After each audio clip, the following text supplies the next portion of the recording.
Hello! So you've decided to make a change in your child's behavior. Congratulations!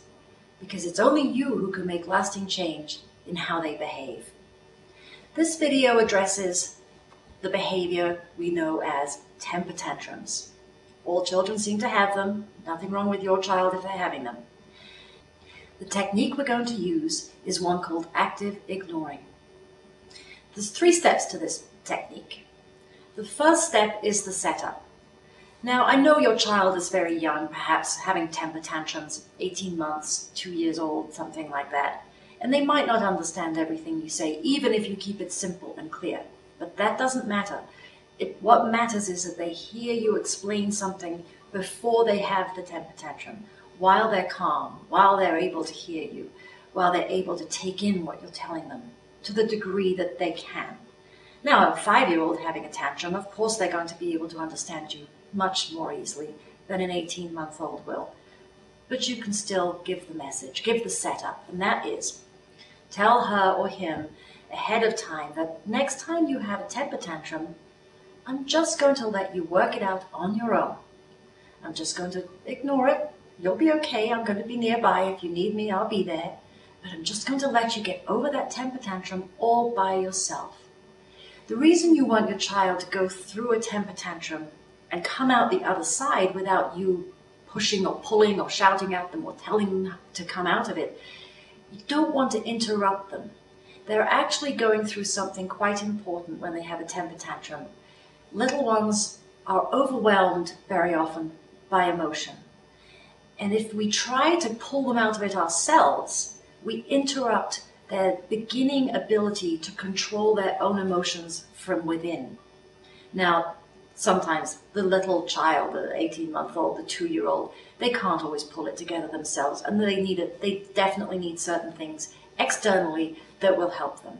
But with a simple temper tantrum, although sometimes they look quite violent, they really do need to be allowed gently to come out of them by themselves. We need to be nearby, keeping an eye on them, but if we can absolutely let them go in and come out of one on their own, we've done them a great favor, and they're beginning to learn a very, very important step, which is anger management. Containing anger in a 2-year-old is an awful lot easier than containing anger in a 16-year-old, as I'm sure you know. So that was step 1. You set the child up. Simply and clearly. Don't use too many words, just be simple.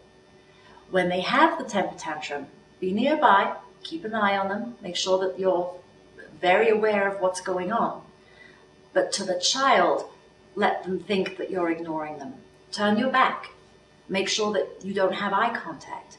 Be nearby, but don't be seen to be taking any attention to them. When they're having their temper tantrum, it can be a little alarming for you to stand by and listen. You might worry that the neighbors will hear. You might worry that your spouse or partner will be upset. Clue them in ahead of time that that's what you're going to be doing and get their support and agreement up front. When the child eventually gets through with their temper tantrum, some tantrums will last for 5 seconds. Most of them don't go on for very long. Some of them can last a minute or 2. It's really important at that point that you still have an eye on your child, but that you're still ignoring them at the same time. When they come out of it, this is the 3rd step, the reinforcement step. You want to let them know that they've accomplished something, and they really have. They have done an amazing job. If a 2-year-old has been drumming his heels on the floor and banging his hands on the floor and screaming, "I hate you," for 5 minutes, and he's calmed himself down and he's stopped, he has accomplished something, and you should acknowledge that. So when he's stopped, let him know that, oh, you're so proud, he's a big boy. He did a temper tantrum all by himself, and he came out of it all by himself. Now, the younger the child, the more likely it is when they come out of an explosion like that, of emotion, they have calmed themselves down. They need a little extra TLC. You don't need to talk to them about, being a bad boy and having a temper tantrum.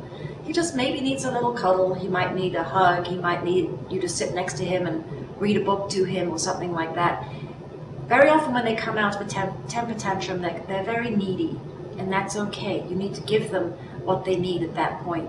You're not reinforcing the temper tantrum by doing that. You're reinforcing the calmed behavior by doing that. So step 1, prepare him. Step 2, follow through, keeping a very close eye on where it's going and how he's behaving. And step 3, reinforce and acknowledge and give him TLC if he needs it. You might not need it. You might just go on about his day as if nothing happened. But most kids need a little calming time with you after that. Be prepared for that. I'm Fiona Catamol, parent coach, behaviorist, and author of Kids in Chaos. This video may have taken care of what you needed.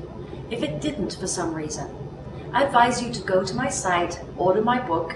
It will give you the techniques in greater detail and give you other techniques that you might be interested in using as well.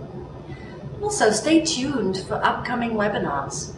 Don't worry if you miss them. They'll be posted on the site, and you can download them at your convenience. Congratulations for improving your parenting skills, and good luck.